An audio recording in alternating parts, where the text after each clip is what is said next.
Bonjour et bienvenue sur le plateau de Bonjour chez vous. Aujourd'hui, nous terminons cette belle semaine avec un thème qui va nous parler de la joie que nous éprouvons à donner. Jésus a dit, il y a plus de joie à donner qu'à recevoir. Et c'est ce dont nous allons parler aujourd'hui avec Annabelle et Aurélie. Hello! Bonjour Evelyne! Ça va bien? Oui, ça va très bien, merci. Excellent! Aujourd'hui, c'est une petite journée spéciale. Il n'y aura pas de rubrique C'est mon histoire. Vous le savez, on fait ça de temps en temps. Comme je le disais, souvent, on a beaucoup de témoignages et aujourd'hui, on a eu à cœur de vous partager des témoignages de partenaires. Donc, les partenaires, je vous le rappelle, c'est les donateurs. Que vous soyez partenaire mensuel ou ponctuel, vous êtes un partenaire et on a beaucoup de beaux témoignages à partager. Donc, on voulait saisir l'occasion aujourd'hui. Donc, ce sera une journée un petit peu spéciale avec vraiment des témoignages qui valent la peine. Vous allez voir comment Dieu a agi dans la vie des partenaires. C'est vraiment magnifique de voir Dieu à l'œuvre dans toutes sortes de circonstances, vraiment. Donc, ce sera notre deuxième partie d'émission. Mais pour l'instant, on va commencer. On va voir cette joie qu'on éprouve en donnant avec toi, Annabelle, dans la pensée du jour.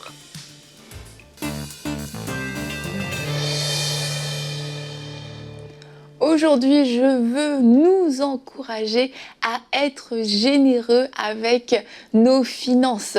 Alors, quand il est question d'argent, souvent la question qu'on peut se poser, c'est plus comment peut-on gagner de l'argent, comment ne peut-on pas en perdre aussi.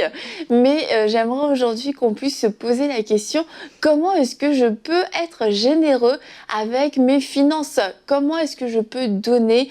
À qui est-ce que je peux donner? Combien est-ce que je peux donner? Comment puis-je être une source de bénédiction? Et je crois que ce sont des questions qu'on doit apprendre à se poser de plus en plus souvent face à nos finances, même si on a peur de manquer, même si on a l'impression qu'on n'aura pas assez, parce que la générosité n'est pas une question de montant, mais bien une question de cœur. Donc ça veut dire que si on a beaucoup d'argent, on peut être généreux. Si on n'a pas beaucoup d'argent, on peut aussi être généreux. Et ça veut dire qu'on peut tous finalement se poser cette question, comment puis-je être généreux avec mes finances? Et je voudrais vous lire ce passage dans Marc 12, 43. Jésus était assis vis-à-vis du tronc et regardait comment la foule y mettait de l'argent. De nombreux riches mettaient beaucoup. Une pauvre veuve vint aussi. Elle y mit 2 pièces et une toute petite somme. Alors Jésus appela ses disciples et leur dit, je vous le dis en vérité, cette pauvre veuve a donné plus que tous ceux qui ont mis dans le tronc, car tous ont mis de leur superflu pour mettre dans le tronc, tandis qu'elle, elle a mis de son nécessaire, tout ce qu'elle possédait, tout ce qu'elle avait pour vivre. Et en fait, à travers cette histoire, Jésus nous montre que c'est pas le montant qui le touche, c'est pas une question de montant d'argent qui va venir l'impressionner, qui va venir toucher son cœur, c'est l'attitude de cœur avec laquelle on va donner. Alors n'hésitez plus à être généreux avec vos finances en vous disant non, moi je n'ai pas assez à donner, moi j'ai des montants, mon montant est trop ridicule. Non, juste soyez généreux et demandez au Saint-Esprit de vous donner la direction, de vous donner le montant, de vous donner le comment, le à qui et le quand, et vous allez voir qu'il va vous parler, qu'il va vous diriger et que vous allez expérimenter tellement de joie à pouvoir donner, tellement de joie à pouvoir semer, et ça va devenir un nouveau style de vie, un style qui apportera énormément de joie parce que il y a plus de joie à donner qu'à recevoir. Amen, amen. C'est un peu une phrase que même le monde s'est un peu appropriée. Hein. C'est quelque chose de très familier, mais on ne prend pas souvent le temps de réaliser vraiment le sens de ces paroles de Jésus parce que, en fait, c'est pas vraiment logique. Je me souviens avoir essayé de l'expliquer à mes enfants une fois. Vous savez, les enfants, eux, éprouvent plus de joie à recevoir qu'à donner en général. Mais je leur expliquais, en fait, cette réalité, c'est pas logique. Et souvent, dans le royaume de Dieu, il n'y a pas de logique. Mais en fait, quand on éprouve cette joie à donner, c'est parce qu'en fait, on pense aux fruits, ce qu'on va donner, que ce soit un cadeau, que ce soit de l'argent, que ce soit même un service qu'on va rendre à quelqu'un. C'est en fait la joie qu'on éprouve, c'est pas vis-à-vis de nous-mêmes, c'est pas une joie égoïste, c'est une joie qui pense à ce que ça va procurer, aux fruits que ça porte, soit à la personne à qui on donne, soit à l'organisme ou peu importe. Ma contribution, mon don, ce que j'apporte va procurer de la joie, va procurer des fruits positifs dans la vie de ceux qui vont recevoir ce que je vais donner. Et cette joie, elle vient de là en fait. Je me dis waouh, quand je sais pas, j'ai donné un cadeau à une personne, eh bien la personne ouvre ce cadeau, se sent aimée, se sent choyée qu'elle ait un cadeau, ben ça me procure de la joie de me dire waouh, cette personne est heureuse, cette personne vit un moment où elle se sent aimée à cause de ce que j'ai donné. Oui, et puis il faut comprendre que donner, c'est une base du royaume de Dieu. Et Jésus est le parfait exemple, c'est que Dieu nous a aimés et il a donné Jésus en fait. Donc donner, c'est ça qui sous-tend le royaume de Dieu. C'est qu'on donne, Jésus s'est donné. Oui. Et même lorsqu'on parle de l'exercice du ministère des dons, c'est toujours pour les autres. C'est que tu sors quelque chose de toi qui va profiter à autrui. Oui. Donc quelque part, quand on est enfant de Dieu, ça doit faire partie de notre style de vie, d'une base qui est vraiment établie dans nos vies. On doit être prêt et prompt à donner. Maintenant, quand il s'agit des finances, effectivement, il y a cette réticence que plusieurs personnes peuvent avoir, mais quelquefois, c'est aussi parce qu'on n'a pas compris que ce n'est pas nous les propriétaires de nos finances, en fait. C'est Dieu lui-même qui en est le propriétaire. C'est pour ça que c'est normal, quand tu reçois de l'argent, de faire comme Annabelle a dit, « Seigneur, comment est-ce que je dois utiliser cet argent? Dans quelle est la direction que tu veux donner à cet argent? » Et maintenant, te soumettre à ce que le Saint-Esprit te dit. Il y a des bases simples, il y a la dîme, il y a des offrandes, des choses comme ça, qui sont évidentes pour beaucoup. Et il y a aussi des choses où le Saint-Esprit va te pousser à aller encore un peu plus loin, comme, OK, avec cet argent, aide cette sœur, sème dans ce ministère, fais telle chose, mais on doit toujours être prompt à le faire parce qu'on n'est vraiment pas les propriétaires de cet argent-là. Et on doit aussi se dire que si le Seigneur me pousse à poser cette action, mais il y a une bonne raison derrière. Ouais. C'est pas juste parce qu'il veut que mon cœur soit déchiré, parce que j'ai enlevé, je sais pas, un brisement intense. Non. C'est parce que derrière, il y a vraiment une bénédiction, il y a vraiment des grâces qui arrivent. Donc, on doit s'ouvrir, en fait, pour faire ce que le Saint-Esprit a prévu de faire avec nous en général et y compris avec notre argent. Exact. Et la joie n'est pas une option, c'est-à-dire donner sans joie, c'est un problème en fait. C'est donner avec joie. Et dans notre verset du jour, qui aujourd'hui est dans 2 Corinthiens 6 au verset 9, nous dit que chacun donne comme il l'a décidé dans son cœur, sans regret ni contrainte, car Dieu aime celui qui donne avec joie. Et il y a vraiment une grande différence de quelqu'un qui va donner avec déjà de l'amertume dans le cœur et déjà en donnant regrette déjà d'avoir donné.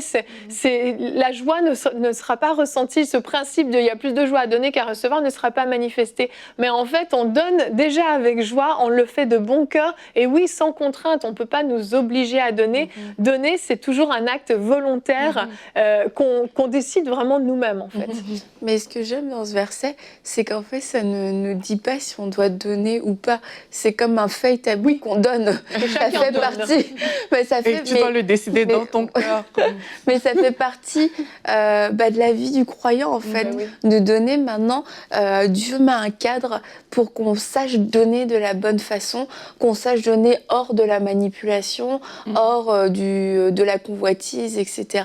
Mais ça nous dit que c'est normal de donner et je crois que ça, c'est une des premières étapes. Si vous êtes un chrétien né de nouveau, donner, ça doit faire partie de la vie du disciple. Et déjà, quand on l'accepte, ça permet d'aller à l'étape supérieure. Maintenant, c'est Seigneur, il faut que j'expérimente la joie.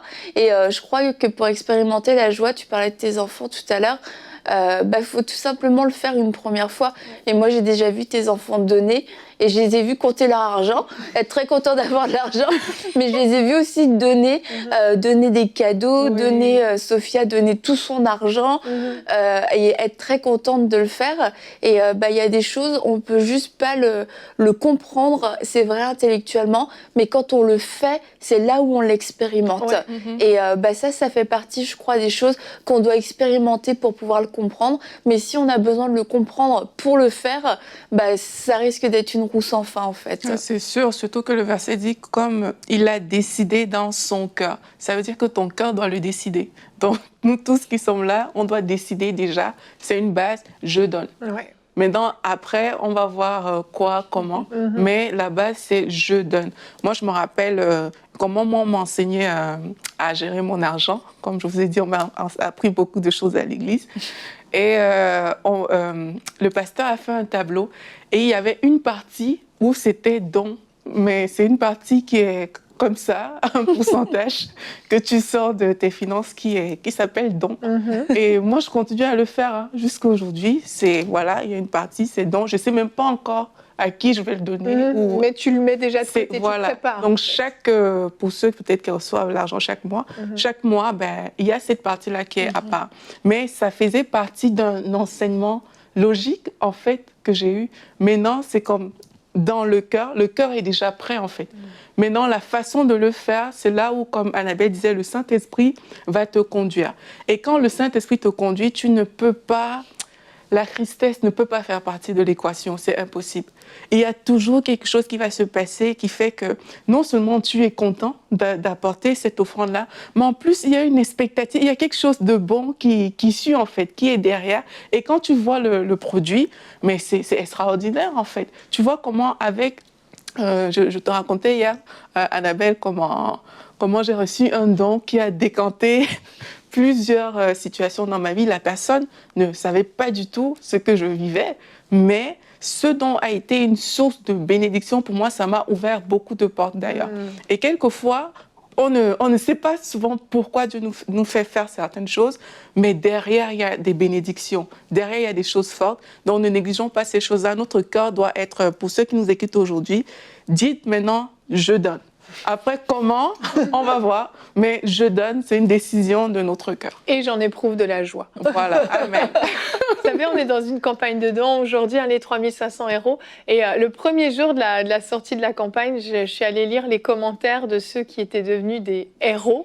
Et en fait, j'ai beaucoup aimé voir à quel point, en fait, il y avait réellement de la joie qui jaillissait d'eux. C'était vraiment formulé. Tu sentais que c'était tellement... Et j'étais émerveillée de me dire, la campagne vient juste de sortir, c'est le premier jour. Les gens n'ont pas hésité, ils sont devenus vraiment héros. Et ils laissaient des commentaires qui étaient... J'avais envie de tous les lire, en fait, parce que c'était hyper beau de voir à quel point ils ressentaient de la joie. Et si tu te souviens, Annabelle, quelques semaines avant le début de la campagne, on était en train de prier avec tout le conseil de MCI.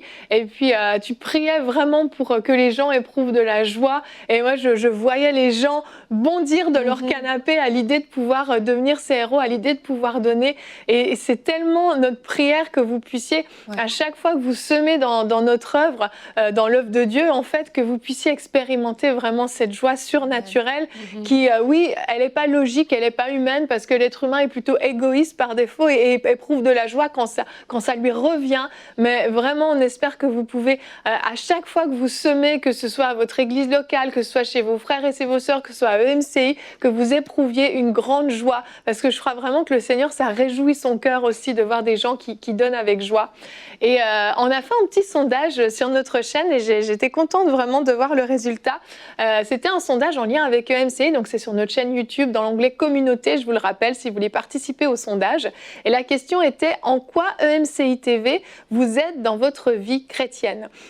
Vous avez été 6% à dire à plus de consécration, 5% à une meilleure compréhension de la Bible, 19% à grandir dans ma foi, je passe vite parce que c'est surtout la fin qui est intéressante, à améliorer mes relations avec les autres, 3%, mais surtout vous avez été 68% à dire toutes ces réponses. Et je suis allée lire les commentaires que vous avez laissés quand vous avez répondu au sondage, et là aussi, en fait, j'étais obligée de tout lire. C'était tellement beau de voir en fait que MCI TV peut vous apporter dans tous les domaines de votre vie. Il n'y a pas un domaine particulier. Et ça réjouit mon cœur de me dire, voilà, ces émissions portent vraiment du fruit dans vos vies, vous qui les suivez, et ça porte du fruit à tous les niveaux. Et c'est pour ça aujourd'hui qu'on avait envie un petit peu de dédier cette fin d'émission du vendredi à tous nos partenaires, parce que c'est grâce à vous que cette œuvre peut s'accomplir, qu'on peut se réunir tous les jours sur les plateaux pour faire les émissions, parce qu'on le sait, on a besoin de finances aussi dans la vie. On ne peut pas juste dire Alléluia et puis c'est fini. Et grâce à votre soutien précieux, on peut aller de l'avant, et grâce aux héros qui s'ajoutent chaque jour pour cette œuvre, là aussi on va de l'avant. On continue dans cette campagne de dons. Et on aimerait commencer donc avec toi, Aurélie, si tu veux bien nous partager le premier témoignage. Donc ce sont, comme je l'ai dit, des témoignages de partenaires qui ont été souvent donnés au moment de leur don, au moment de leur soutien, que ce soit les différentes campagnes, les 8000 partenaires, les 1500 visionnaires ou même les héros. Il y a toutes sortes de commentaires. Oui, on a Rachel qui est de Belgique et elle a participé à la campagne des 8000 partenaires. Elle dit que quand la campagne a été lancée, elle était très enthousiasmée à l'idée d'y participer, mais elle dit le problème était que j'avais un gros souci d'argent. Donc elle nous explique qu'elle a 5 enfants, elle était au bout du rouleau et elle sentait dans son cœur de devenir partenaire. Et un jour, en fait, elle a juste répondu à l'appel, elle a dit « Ok, je vais le faire », même si elle n'avait quasiment rien. Il s'agissait dans cette campagne de donner 35 € par mois. Et là, elle dit, j'ai dit à Dieu que mon sort et celui de ma famille étaient entre ses mains. 2 mois plus tard, au moment où j'étais à sec et au bout de mes forces, larmes aux yeux, je reçois un appel. J'avais reçu un paiement avec une somme à laquelle je ne m'attendais pas, puisque ce paiement m'avait été refusé 1 an plus tôt. Donc, elle, voilà comment le Seigneur l'a bénie suite à ce don. C'est que ce paiement lui a été accordé. Et elle bénit le Seigneur pour sa fidélité. Elle dit que ceux qui mettent en Dieu leur espérance ne manquent d'aucun bien. Amen. Amen, amen. C'est super encourageant de voir qu'elle a fait un vrai pas de foi. 35 € par mois, c'est quand même une grande somme. Ouais. C'est pas négligeable. Quand tu pars avec pas grand-chose, c'est pas négligeable. Effectivement, pour quelqu'un qui a 5 enfants comme elle, elle trouvait ça difficile. Mais comme elle a dit, quand tu te confies à Dieu, lui-même, il prend soin de toi, en fait. Amen. On a également le témoignage de Nati. C'est une partenaire qui dit que le Seigneur a fait grâce en lui donnant un titre de séjour après 7 ans sans papier. Donc, elle explique un peu sa situation. Elle dit qu'elle a prié avec nous parce qu'elle regardait les émissions. Elle dit les émissions comme Hosanna et tout. Elle dit que c'est ça qui l'a permis, en fait, de rester motivée, de sortir des lamentations et du découragement. Donc, elle dit, j'ai prié avec vous dans le courage, dans les larmes, dans le désespoir, dans la frustration, dans l'espérance, dans la foi. Et elle dit, elle avait tellement peur, elle avait peur d'être déportée. Elle vivait dans la honte, dans le mensonge, dans l'inquiétude. Elle avait même peur d'aller à l'hôpital. En fait, elle ne pouvait pas se déplacer sans faire plusieurs calculs. Et je sais un peu ce que c'est quand on n'a pas des papiers. C'est une situation quand même qui peut être très difficile. Mais avec nos émissions, elle a été fortifiée à chaque fois. Et elle dit que le Seigneur m'a délivrée de cette situation qui me bloquait pour tout. Il a démontré son immense miséricorde en répondant à mes soupirs. Je suis plus que remplie de gratitude et je rends grâce à Dieu. Donc, on bénit également le Seigneur pour ce témoignage, vraiment. Et il y a également Louise d'Allemagne qui nous dit que la première fois qu'elle a expérimenté la présence de Dieu et qu'elle a vu Dieu prendre sa main, c'était lors d'une vidéo prière inspirée sur prière et déclaration pour dormir en paix. Donc là, elle a expérimenté. Très, très vue. Effectivement. Et là, elle a vu Dieu prendre sa main cette première fois. Et puis, elle a continué à regarder les émissions et elle dit qu'elle a souffert. Depuis plusieurs années, elle souffrait de règles douloureuses et elle a été miraculeusement guérie alors qu'elle écoutait prière inspirée contre les 150 maladies. Donc, on rend grâce à Dieu pour ce témoignage. Elle me rend gloire à Dieu et elle dit, EMCI, vous êtes une bénédiction. Amen. Gloire à Dieu, vraiment. C'est des super beaux témoignages. Merci Aurélie. Annabelle, t'en as aussi, t'en as 2, je pense. Oui, j'ai 2 témoignages. Une sœur de France qui témoigne suite au live Soyez remplis du Saint-Esprit. En fait, elle trouvait que sa vie chrétienne était fade, elle était en dépression et tout ça. Et suite, elle a dit, encore regardant les émissions de façon régulière, Dieu a agi dans ma vie et pendant cette période, j'ai eu le don de parler en plusieurs langues et j'ai été guérie de la dépression. Et aussi, suite au live, elle a témoigné à une collègue à elle, une femme de 69 ans, qui a reçu le Seigneur dans sa vie. Alors, elle était vraiment très heureuse d'avoir pu témoigner, elle qui trouvait que sa vie chrétienne était fade. Et elle dit, je ne regrette pas mon choix que j'avais fait d'être partenaire, je suis heureuse. Gloire à Dieu.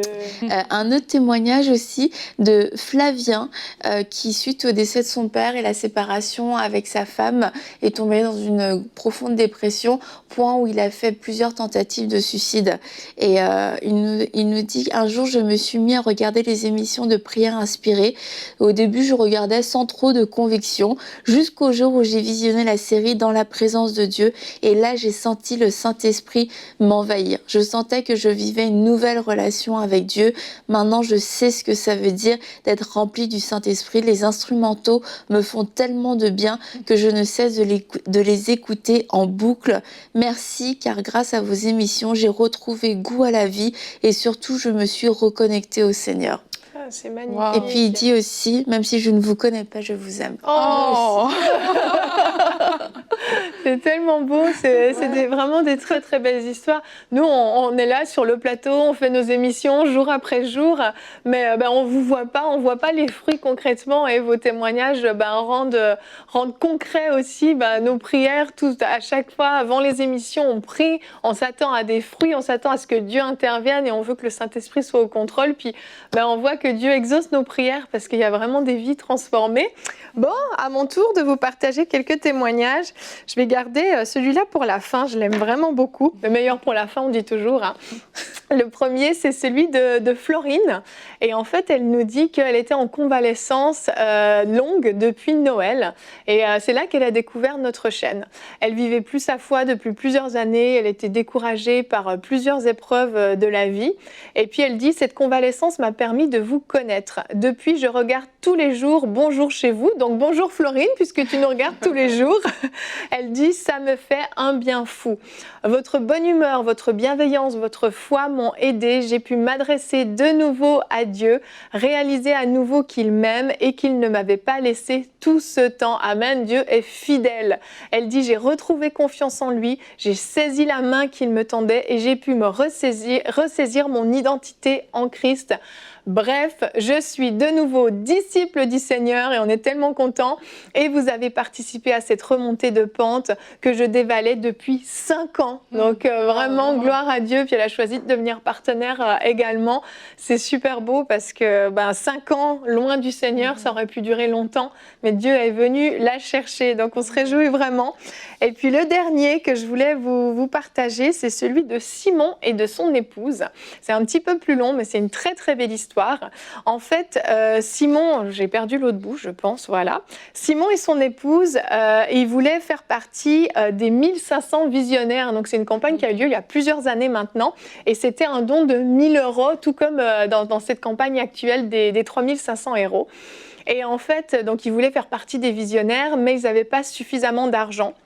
Ils ont pu mettre de côté la somme et quand ils pensaient faire le don, des grosses difficultés financières sont survenues. Sa femme est arrivée à fin de contrat imminente et là ils se sont dit je pense qu'on va encore une fois devoir différer le don pour d'abord régler leurs difficultés. Ils voulaient faire preuve de sagesse, pardon. Mais ils nous disent qu'en fait leur maison a été cambriolée juste très très proche en fait de cette décision.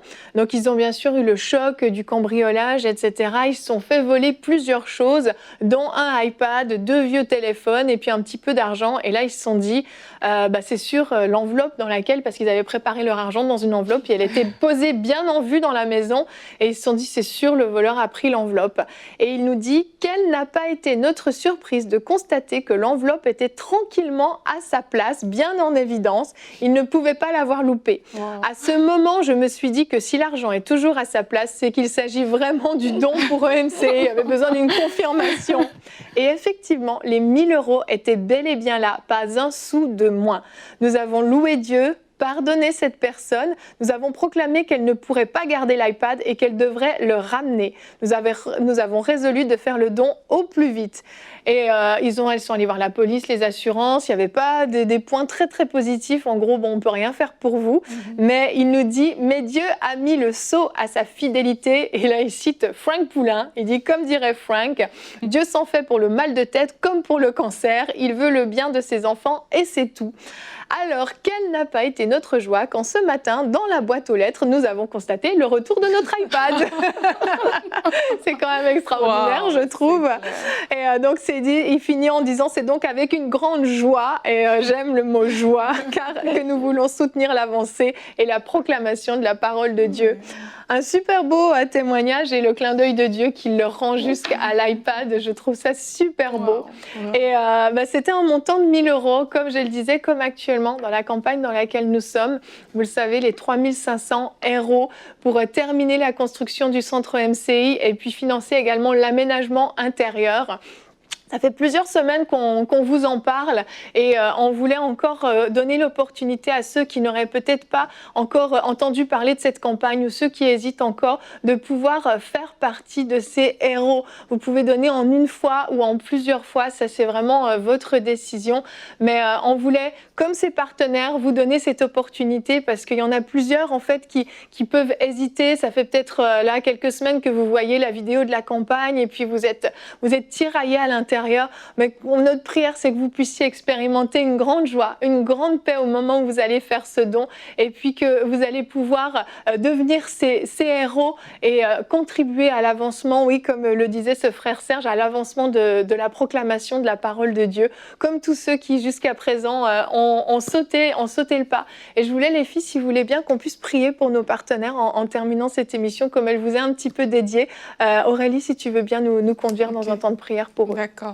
Seigneur Jésus, merci pour ta grâce. Merci parce que tu es celui qui nous donne tout. Tu es notre Dieu, tu es notre roi. Tu es celui qui remplit, Seigneur, nos greniers.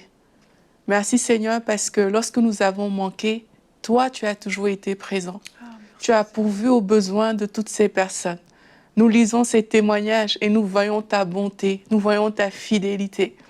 Seigneur Jésus, je viens appeler encore cette bonté et cette fidélité dans la vie de ces partenaires, Seigneur, dans la vie de toutes les personnes qui nous regardent en ce moment et comme Yveline a dit, qui aimeraient devenir ses partenaires.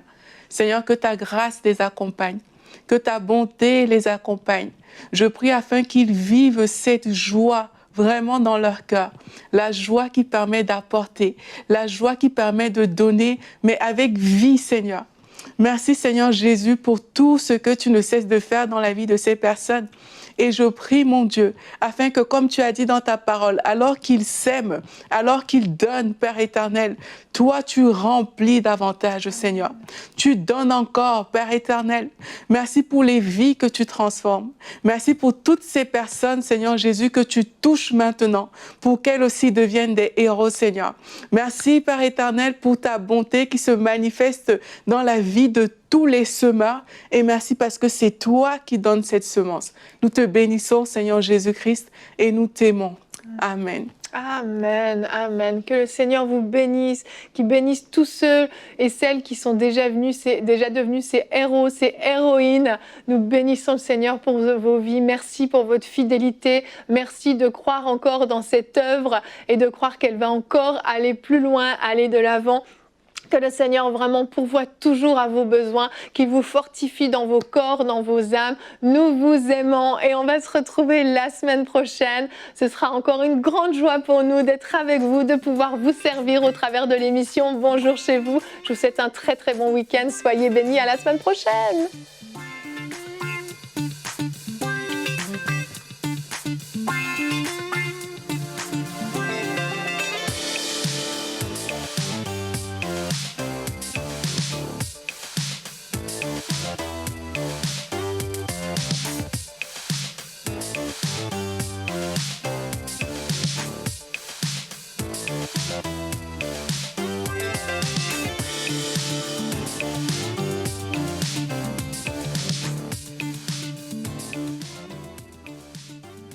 Frères et sœurs, il y a plusieurs années de cela, le Saint-Esprit a saisi des hommes de Dieu, des hommes de réveil tels que Smith Wigglesworth, David Yonggi et tant d'autres qui ont prophétisé la même chose, dans la même direction, que dans ces temps de la fin, le Saint-Esprit enverrait un mouvement, une vague de réveil qui toucherait toute la francophonie et cette vague partirait de la région du Canada.